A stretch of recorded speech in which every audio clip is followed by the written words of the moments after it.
welcome to another episode of The Shift with Elena Agar. In this episode, I sat down with Matthew Daniel. He's the senior principal of talent strategy at Guild, and he sits on different boards as well, and just a super involved individual.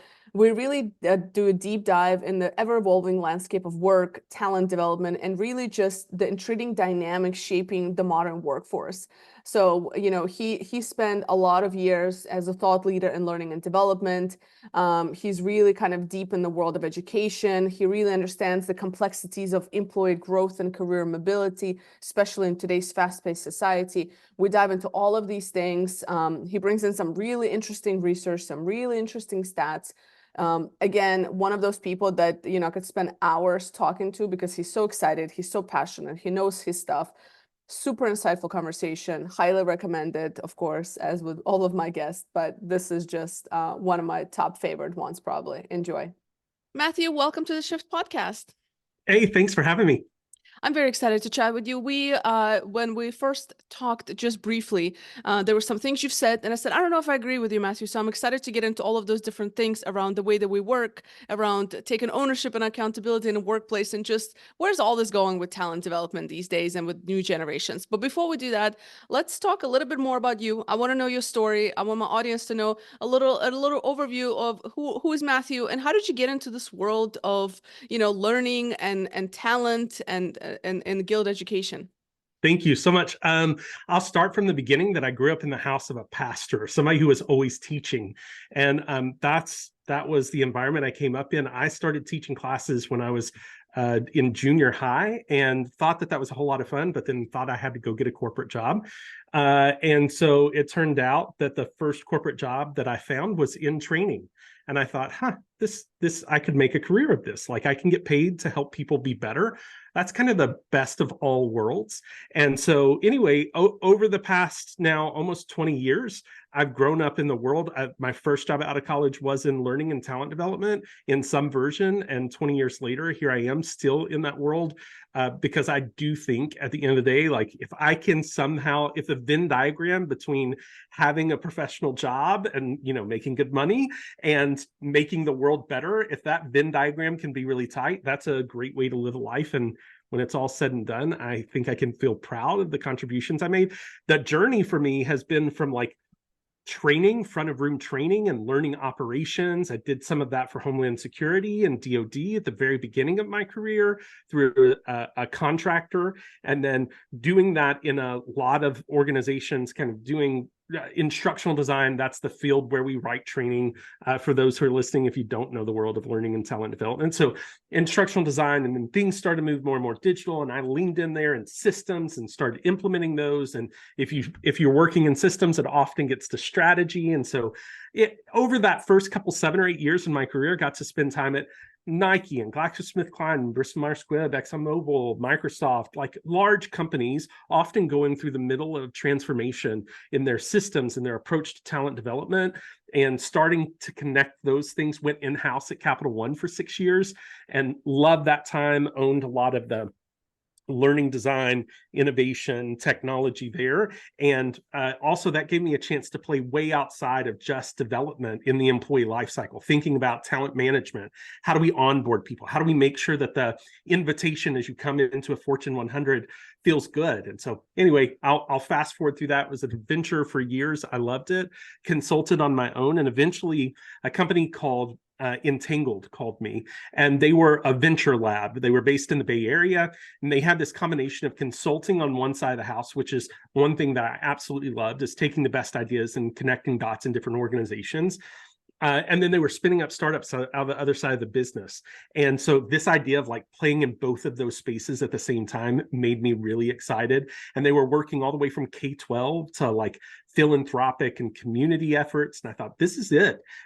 So I said yes, and 2 months later, we were acquired by Guild, which is where I've been for almost 4 years now, helping to define the way that you use credentialed learning to create economic and career mobility for employees, and develop them in a way that they want while building the skills that a company needs. That kind of, again, a Venn diagram. I think a lot of things and frameworks and Venn diagrams. And if we can satisfy both the skills that the organization needs and the economic and career mobility that motivates people to actually engage in learning, like that's the sweet spot that energizes me every day to get up and really add value. And the more equitably I can do that, so the decisions that I make or the strategy I advise on with the employers I work with, how do we get that so tight that like folks are in it, and ultimately you have companies who have a competitive advantage in the market because they have talent that's constantly growing and learning and dynamic as the world changes around us. So the journey of how do I get to Guild is like, grew up in rural Arkansas and didn't have access to education, didn't come from a family that was well educated, and took some swings myself over the years and thought, how can I give this opportunity to more people? And that's been the driving force for me for almost 20 years in learning and talent development. I absolutely love it. And I really want to dig into, there's so many different topics that I was telling you before we start recording, you produce so much content and writing, and just you seem very passionate about the work that you do, and you have a very interesting perspective, and some of it is different from mine. So I'm really excited to get into that. But I'm curious to talk about career mobility, especially with everything that's happening in the world of not only learning, but just in business in general, in the economy. You wrote a really interesting piece talking about what makes a job future ready. I want to talk a little bit about that. What that makes a job future ready, and what makes someone in a particular an employee future ready? What does that look like today? Yeah, I mean, we could take this a whole couple different directions. I think the first is like, I don't want to recycle talking points a lot of people who listen to this podcast have heard before, but I'm going to say a couple of things like growth mindsets. That mindset that says, I want to grow and learn, that's the core thing that makes a human ready. Then if I go past this, and this is an area that I write about a lot, which is essentially the concept of durable skills. I think we talk about skills as if they're one monolith. One skill is equal to another skill. And in fact, they're not. Both for the human and for the organization they work in, skills are more or less valuable to the organization. And so if I think about how do I get a company future ready, how do I make sure a job is future ready, how is a human future ready, it's this combination of building super durable foundational skills that don't dissipate over time. Like this is where the half-life of skills that you hear about incessantly is just utter nonsense on this dynamic. If you know how to communicate, you know how to communicate. Now, that's the durable skill. Do you communicate via one vehicle or another? You learn Slack. Also, just in case we're clear, if you use Slack 6 years ago, like I did, you're using Slack largely the same way as you were then. So again, we need to talk about, do the half-life of skills really dissipate the way that we have been talking about them in the market? Again, I'm going to put that on the shelf. But ultimately, the concept of like building, I would think about it this way. Think about it a bit like your investment portfolio. When you think about, I'm going to someday retire, and I need to have, if you have a financial advisor, they're going to make sure that you have this mix of short-term returns and long-term returns, and sometimes you're taking more risk in some areas because it's going to yield more returns. In some places you're tying to the S&P. And so ultimately you need to have the right mix. When we manage organizations, or as humans, when we manage our own skill set, it's actually a really similar concept that says, you know what, I need to build some super foundational skills. They take longer to earn returns and they take longer to build the skills, but ultimately once they're built, they last for a lifetime. Like the things that your mother and father taught you, those things were actually durable skills that stick with you right now. They're really important. They lasted a long time, and the value on those is super high. And so I want those. I also am going to have short-term investments that are like, how do I use this process? My company's only going to use it for 2 years, but if I don't know how to do this process, my company's not going to keep me around, and I'm not going to be efficient in the system. And so when I think about what makes us future ready, I think about making sure that we have this spread of skills that is both this really perishable, focused on systems and processes that are in place today, and this really durable, something that transfers over time, over and over and over again into the future. So if I can do that, and then I think as a company, I just want to put one more point on this, is the idea of what skills will last into the future is not something that I have to like stick a finger up and guess what's going to be valuable in the future. There is a lot of modeling that exists out in the world, providers like Skyhive or Lightcast or others, who are presenting a view of, based on markets, geographic markets or industry verticals, the projected demand of skills. Is it going to be precisely right? Absolutely not. But it is directional in a way that helps me make decisions as an employer about how do I invest in skills that both meet the short-term demand that I have now, but also help me build a sustainable business that's future ready so that I can meet the needs of the future. There's one more point I want to make on this that is probably the most pointy, which is, I think one of the worst things we do when we think about being future ready is we start to think about supply demand in really finite, fixed ways too specifically. I think a lot of the world has gone to this idea of like, let's match you, the human, really tightly up to a job posting, and let's make sure that you see only the training that you need to perform that job really well. And I think that the inflation we've lived with for the past couple of years and the absolute shocks to our own economic system are proof to us that managing the supply chain too tightly and not creating margin actually doesn't position us for shocks. It doesn't position us for market changes. In the world of skills, if I want a future-ready workforce, I can't manage skill development to the margins. Like I can't get you only a precise video that gives you the one thing. It's the reason that while degree requirements are being removed from jobs, they still matter, because you come out from college, maybe short sometimes on some of the skills that you need for the workforce, like how to write an email to a coworker. But what you don't come out with short of is a view broadly about how to write or how to research topics. These are really fundamental things that you may not show up in your learning system as a way to match people to skills, but it's absolutely fundamental. And it's the thing that bridges the gap in a shock to the economic system, to our skills supply and demand system, that we create more surplus than just manage to the margins on the way that we develop skills.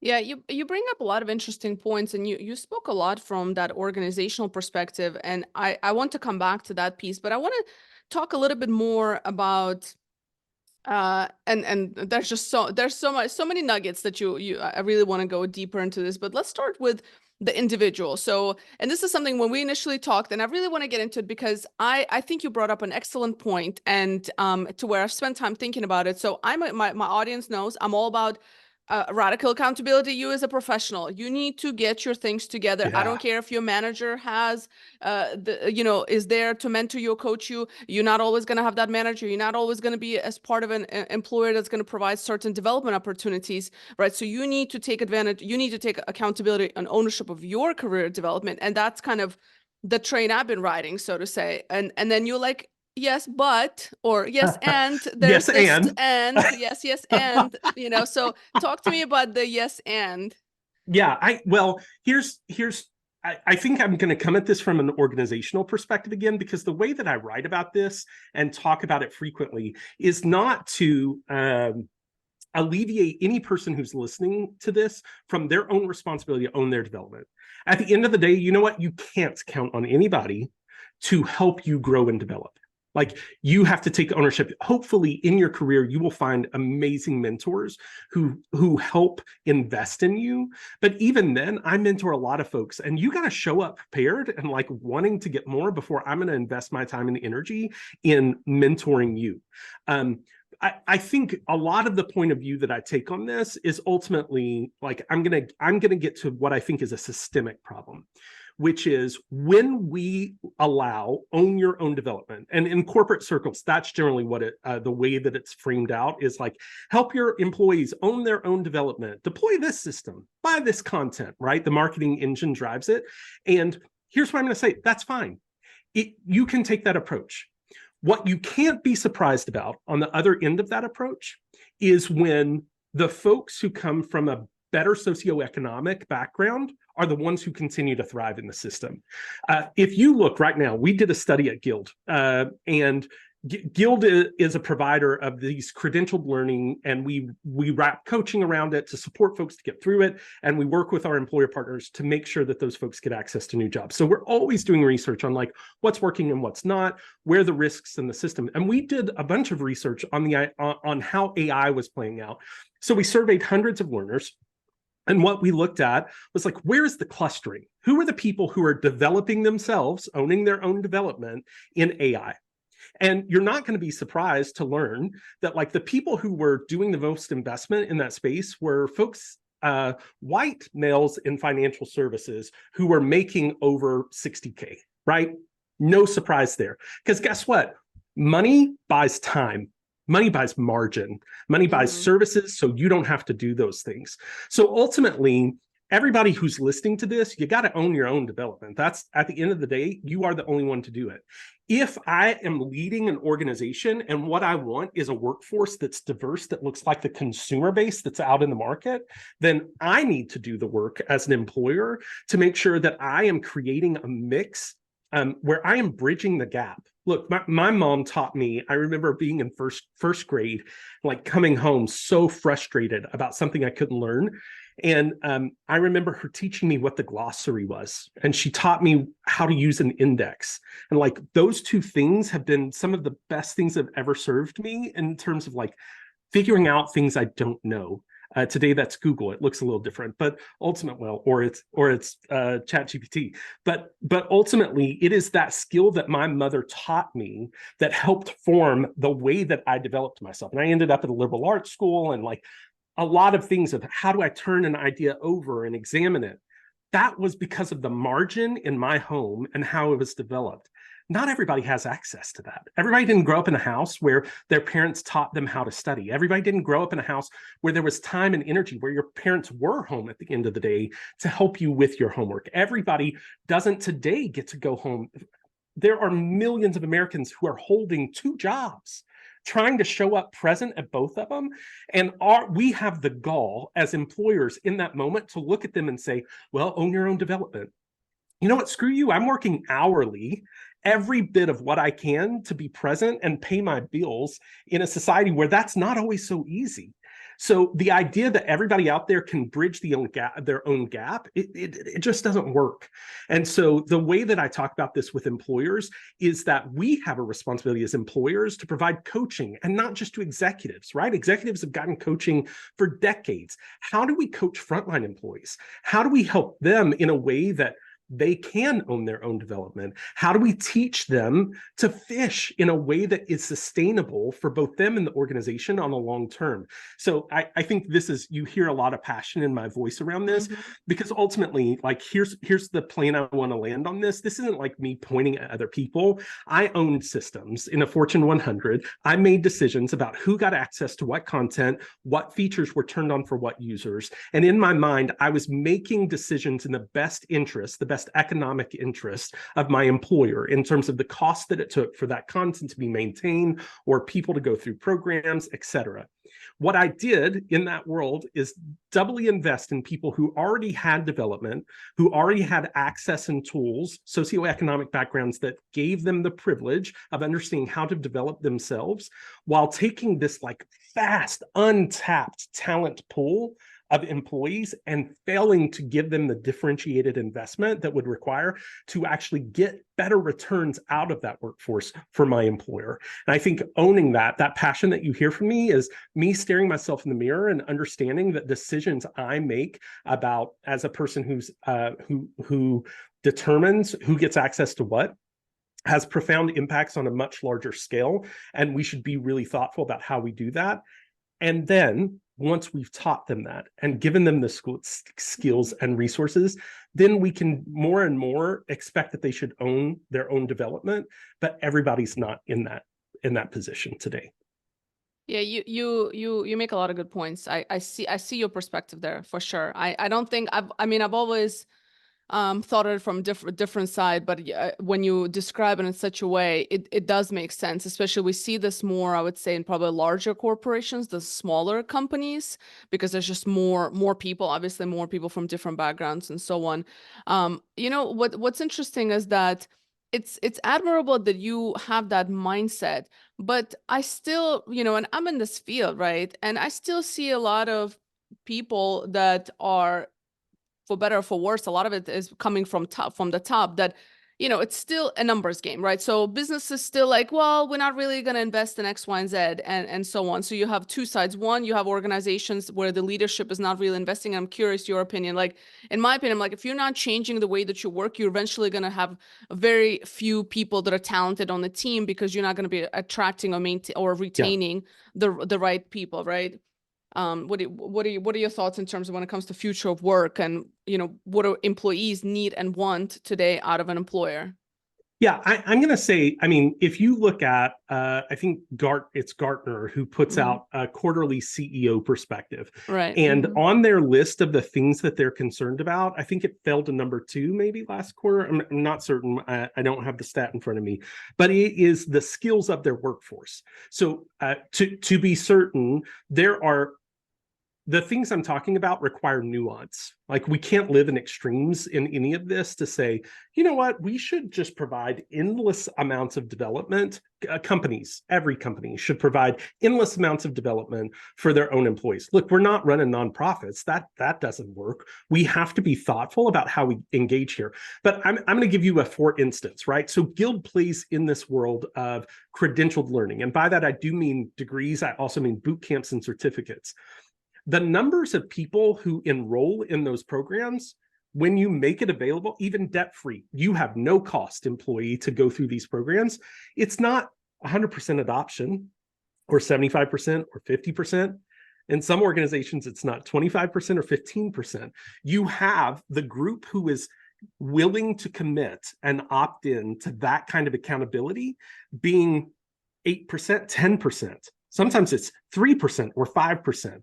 And so you're making strategic investments. Now, the other thing, and my intent is not to sell Guild. It is like, this is the way we do business. If you're making those kind of really deep investments, you put the supports around that to make sure that it thrives. It's not just like, here's the course, best of luck, cross your fingers and get through it. It's like, hey, is somebody going to text you or call you and say, how's it going? How's progress? Are you struggling with study habits? Can I give you some resources on that? Oh, you're managing childcare. You're a single mother managing childcare while you're also in these deep skills development programs. So as I'm working with employers, and literally I was on site this week with multiple top 10 banks in America having conversations about development strategy. And one of the things that they're trying to figure out is, like, what's the right amount of wraparound supports that should be provided that essentially shore up the investment that I'm making to make sure that has returns for the business. So I think it is a both and. We can't just like turn on the tap endlessly. However, there are people who are looking to self-select in. Now, you've got to make decisions. If the way that you make decisions is something like reimbursement, I'm gonna get down into the details on a policy level decision. You're in the DC area. I get to go to DC once a quarter and spend time at the Pentagon and talk with leaders there so often about how policy decisions, small policy decisions, have really profound impacts over time. The same is true when we think about education and skilling. If we do things like say, look, we'll cover up to 5,250 of your funds, you cover the delta, you cover that 2,000 or 3,000. Also, you write the check for it now and we'll reimburse you in 2 or 3 months. Guess what? You got to have money to make money in that scheme.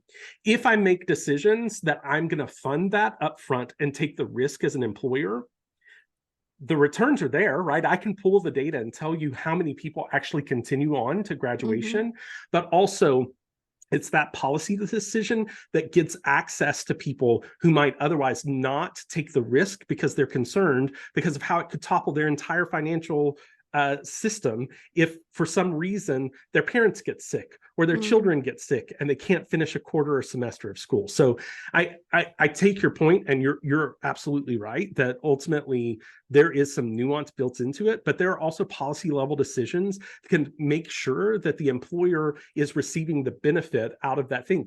And I think you often spend a lot of time on personal development. So let me just say here, like, this is where doing the homework on making sure that the investment you're making as an individual is going to yield returns, as in, are people who enroll in this program actually seeing new career opportunities? Like, there are more boot camps out on the market. There's more free. I mean, I don't know if you ever took MOOCs when MOOCs came out on the market, you know, 10, 15 years ago.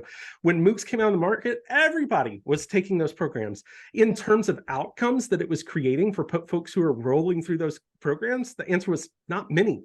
And if you can't talk about the outcomes, when you're considering personal development, don't expect that you're going to watch a video and suddenly develop skills, right? Like you learn about things. You don't learn to do things by watching videos. So ultimately, you learn to do things by watching the video and then doing it yourself, right? So we have to make sure that the outcomes are there for the programs that we're biting off as individuals before we give them our time and money to go deep inside any program. Yeah, it's an excellent point. I agree. And I see this in organizations quite a bit. You know, it's like everybody wants a magic wand and they think they're going to put people through an X, Y, and Z training and they're expecting all these outcomes. And I'm like, that's just not, it's a continuous journey for leaders, for organizations, for employees. There's no magic pills to anything.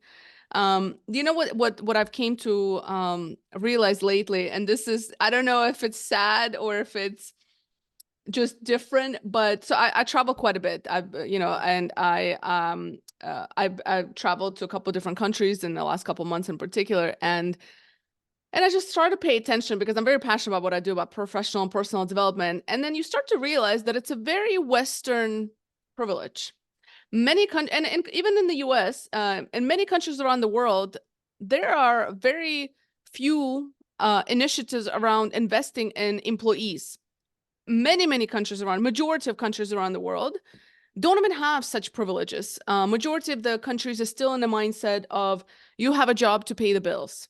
And people are not thinking about career growth or development. It's a very Western concept. And even in the US here, in many, like talking about, people coming from different socioeconomic backgrounds, it's also, not an option for many people, sadly, right? So, and I don't know what you think about that, but I was like, my job is useless in most countries. Like that's kind of what I came back and I was like, even some of the developed countries. So I'm just curious what you think about that. And, I'll be honest, I spend a lot of time focused on American policy and American organizations, but I will just highlight now probably some places that I have seen and heard have done well. I'm going to bring up one. I haven't looked at data probably in the last 12 or 18 months. But Singapore requires employers to invest. They actually set the money aside. There's a similar scheme in France where employers are required to set aside development funds that their employees can tap into for the purposes of reskilling and development. So I think that you're right. I think that America, I don't know how far I want to go into this. What's unique about America is our decentralized nature of how we do this, right? We saw this. I'm going to use the example. I'm not trying to step off into political world.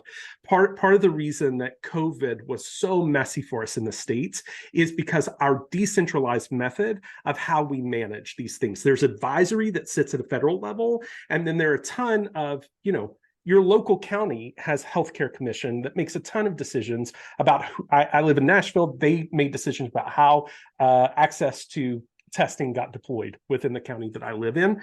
And it creates a lot of tension. It also creates a lot of innovation because now we have people at all different levels getting to make decisions.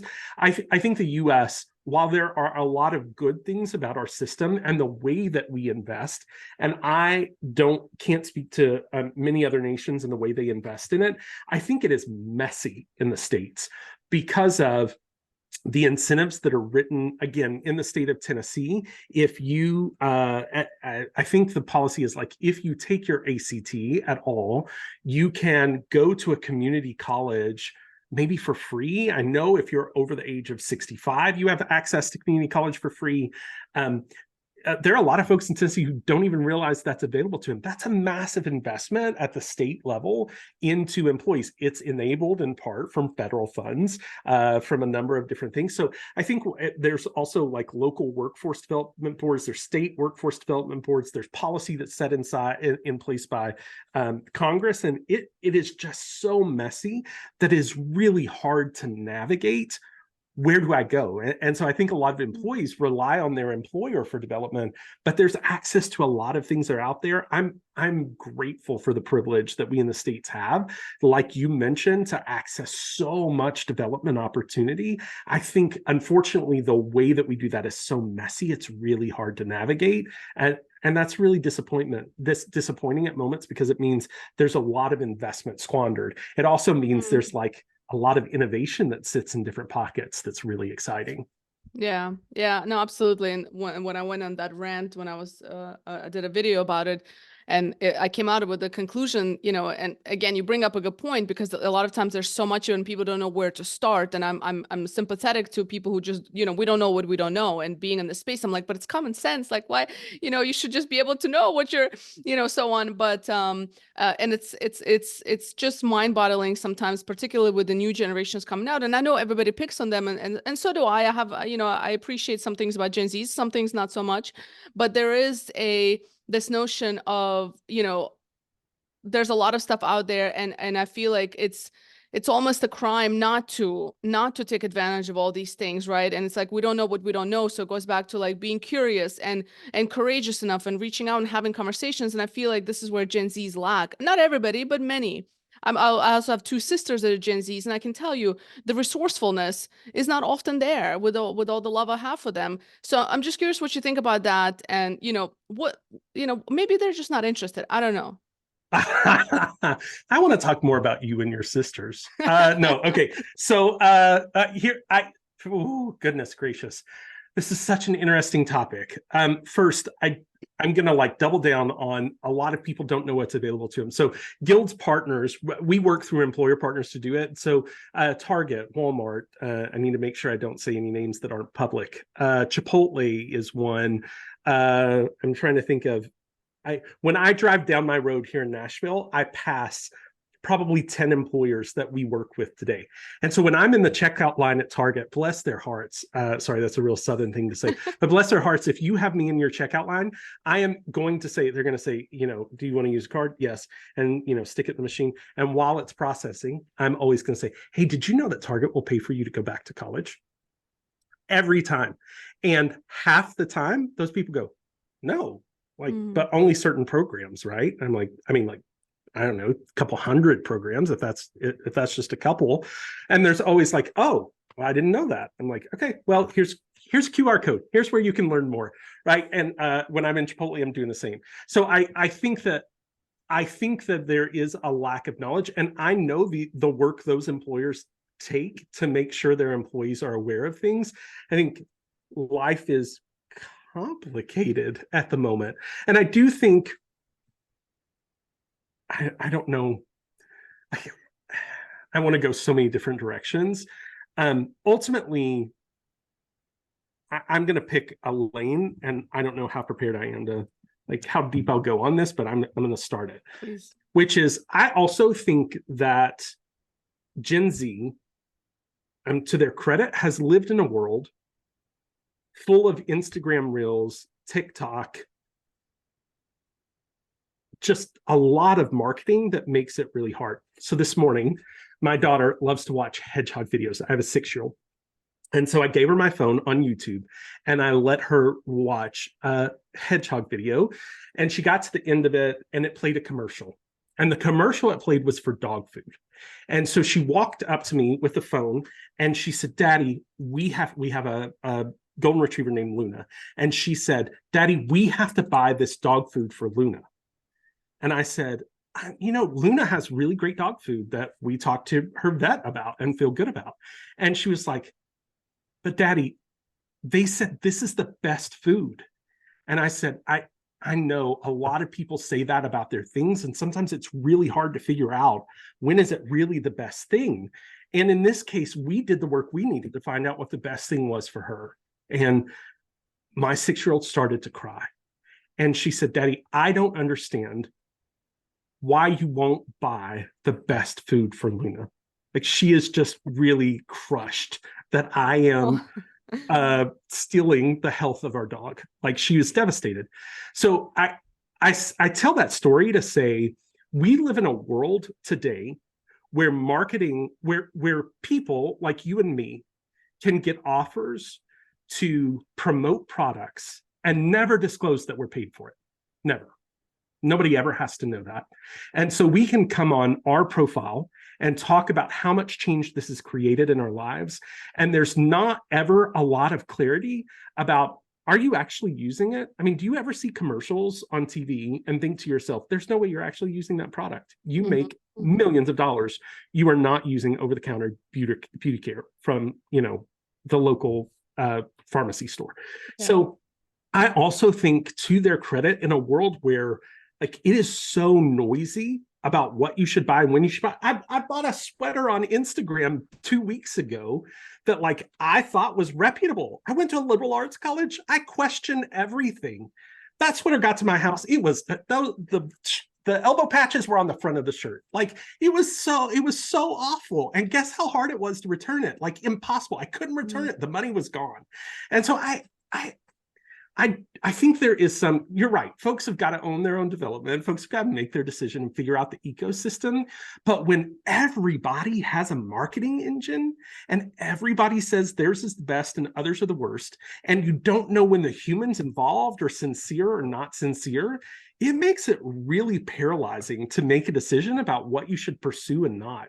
And so where are the credible voices that are not incentivized by the market to help advocate for where we should go? I think that's the risk of a free market capitalistic society. There's, again, a lot of upside of innovation and new approaches, and also something where we put people in this really paralyzed position to be able to know what's truth and what's not truth, and the implications of that are enormous. Yeah, it's again a brilliant point, and okay, I'm more empathetic to the Gen Zs. Call your sisters and say, look, maybe you're not as awful as I thought. No, they have me as their sister. There's no excuse to be X, Y, and Z. Follow my content if you're listening. Anyway, they don't, because they're so tired of me talking about this stuff all the time. Anyway, but yeah, no, you bring up, I agree. I think that there's, I'm still but there's critical thinking and so on, but also looking back, when I was in my 20s, complete hot mess, luckily there wasn't, I don't know how I would have grown up with all the access to internet. I mean, I had my flip phone at 15 or 16, I think. That was, so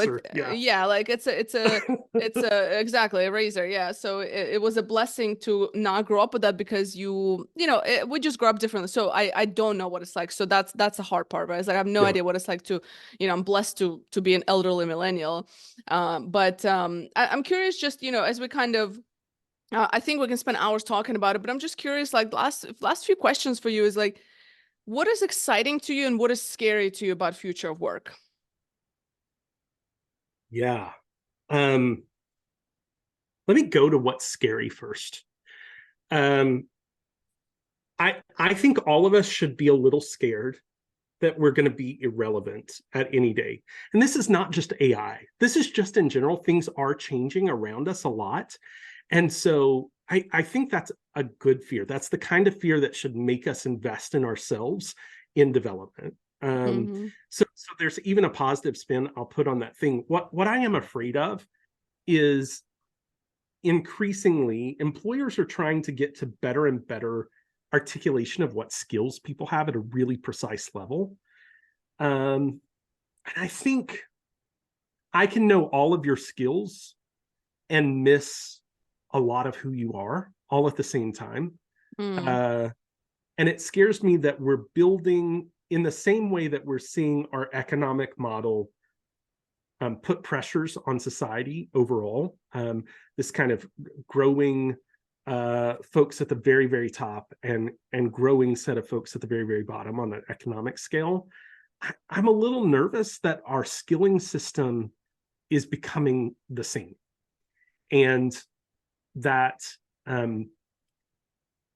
we are going to live in a society, yes, because of AI, where there is increasing automation in a number of fields that leave people in a really vulnerable position, sometimes because their employers aren't putting the effort into understanding things like values and what motivates them. We're thinking of things very much in can I just catalog you with your skills? Is that enough? And I think the answer is no. So this world where increasing automation and AI puts pressure on the workforce, and you have a lot of investment concentrated in people who have a lot of skills already,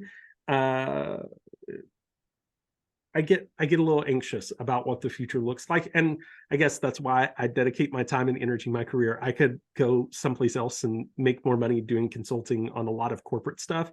I'm in the position I'm in at Guild because like I want to drive both skills, future of work skills consistently, but I want to drive more equity in the way we approach it, a sustainable future of work skilling strategy. So, you know, that's one of the things that makes me a little anxious. When I think about what gives me hope, oh, so much. Like I think we as an American society for sure are thinking more about equality. And there are a number of people who are working on, and again, I'm talking equality not in like all the economic ways. I'm talking about equality and how we give access to skilling. I think there are a lot of people who are doing really good hard work on making sure that folks get access to skills. I think there are the technology that we have is making it where we can scale skilling to more people more quickly to respond to a change. I think if something like COVID had happened 15 or 20 years earlier, the technology wouldn't have been there for us to pivot in the way that we needed to readjust American society in a lot of areas, including places that were making vaccines or other interventions that we needed in society. I think that's pretty exciting that we live in a time and a space where this intersection of human development and technology opens doors for us to do it at greater scale, touch more lives universally across the world. That's really exciting to be on the cusp and be a voice. You're what you get to do to be a voice to people about how they own their development. That is a democratization that wasn't available 10 or 15 years ago, which should excite us about the ability we have. I think ultimately the future is bright. Like the opportunities are plentiful. And it is about how we make sure we get that access to as many people as possible that will continue to make us a great nation, make society work and function in healthy ways. This is important work that we do to benefit the lives of humans, not just corporate machines. We need both, but like we get to do all of it together, and that's exciting. I have same fears as you, as I think many others. I think about it quite a bit. I say, how am I going to maintain my relevance? Yeah. And so I don't have answers yet. The only thing that I've come up so far with is just be curious, like being curious. And okay, let's turn this for a second. yeah. I know this isn't always the flow of your podcast, but I want to ask you a question, which is like, how are you solving for that? You said, I don't have the solution, but like this month, how are you solving for what fears you have about developing yourself? What does that look like in your time? I've actually been thinking about it quite a bit because I've noticed a trend of, and I don't know how it came about. So quick context. When I was growing up, I felt like a complete loser because I didn't know, I didn't have a skill. I didn't feel like I had a skill. And so I felt I wasn't specialized. And then there's the whole push of like 10,000 hours. You got to be a specialist. You got to know it. I had no idea what I wanted to do. And I changed a lot of jobs in my career up until I found what I truly want to do, which is what I'm doing to do talent development, creating podcasts, etc. And what I've noticed is that every job I've had, let me rephrase that.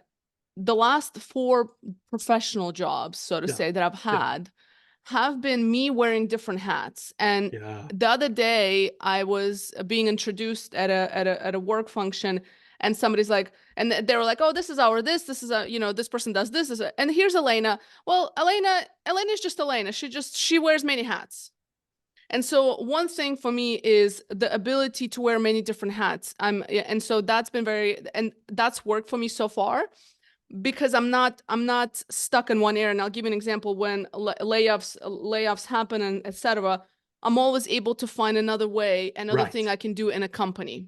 Yeah. And so my diversified skill set, I think this is what's coming literally in the last month. What's coming to my attention is like, that's one thing I want to keep doubling down on, is continue to diversify myself and not bottleneck myself in like a specific skill set. And then the other part is just curiosity. I read a lot. I talk to a lot of people like yourself who continuously challenge my thinking and how I approach things. So I think I always say my podcast is the best education I have gotten. I've been running it for, I'm going on to year 4 now.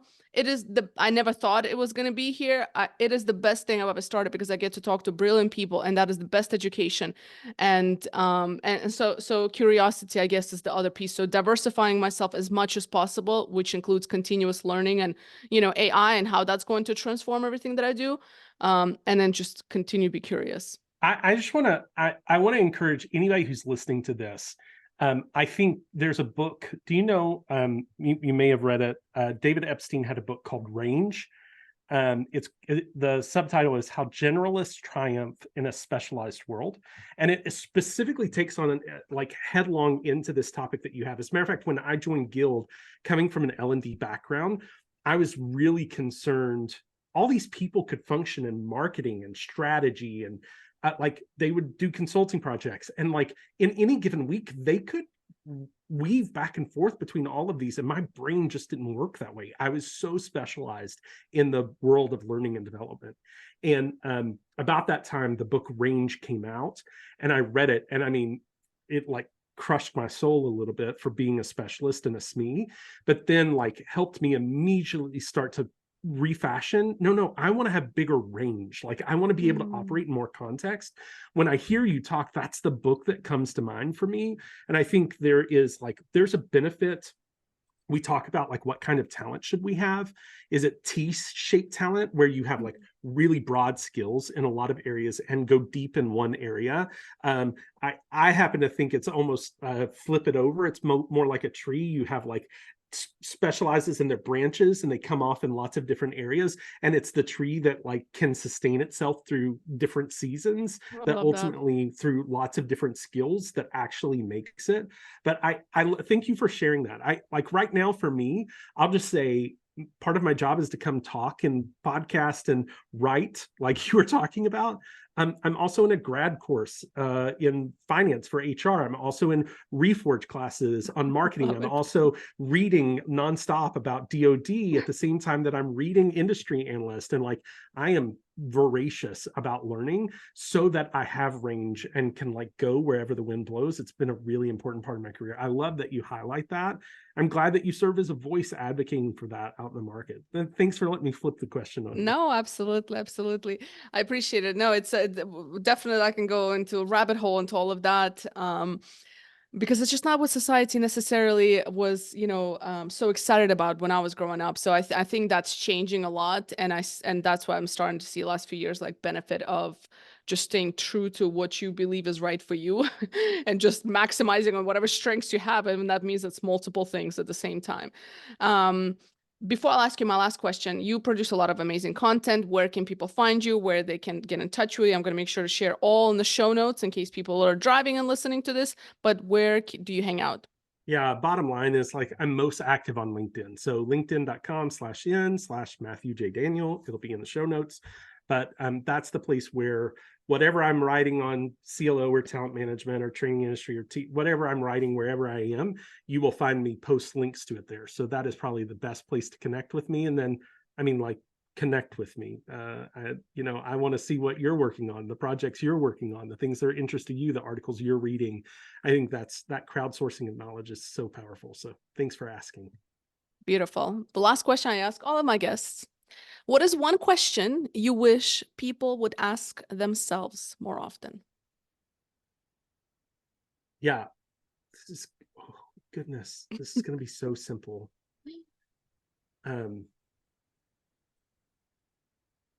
What am I doing to build the skills that I want for the future? Like that's simple, but it's an exercise I go through every January. last week of December, first week of January, I asked myself, what can I do today that I couldn't do 12 months ago? That's what I did learn. And then the second question is, what skills do I want to build over the next year? Which everybody makes a wish list of some version, who you want to be, what you want to do. The third question is that in that is like, if I take two, which is what skills do I want to build? The third question is, what the hell am I going to do? What am I going to change? What projects, what courses, who am I going to go talk to? Where's my mentor? So what am I going to do to make sure that I build the skills that I want to have this year? If you don't have a plan, you're not going anywhere, right? If you're not taking that step to build those relationships, finding a mentor, then like skills aren't going to accidentally happen to you. You got to seize the opportunity. You got to be able to see the opportunity when it's in front of you. Beautiful. Matthew, I appreciate you. I thank you for just you got my kind of the wheels of my brain going in different directions. I appreciate that. Thank you for making me more empathetic on behalf of my sisters. They thank you for making me more empathetic to Gen Zs. I don't know how long it will last. I might have to talk to you again in another episode, but I appreciate you. Thank you. Thank you. Thank you for your time. And hopefully we'll do part 2 in the coming future. Would love it. See you soon.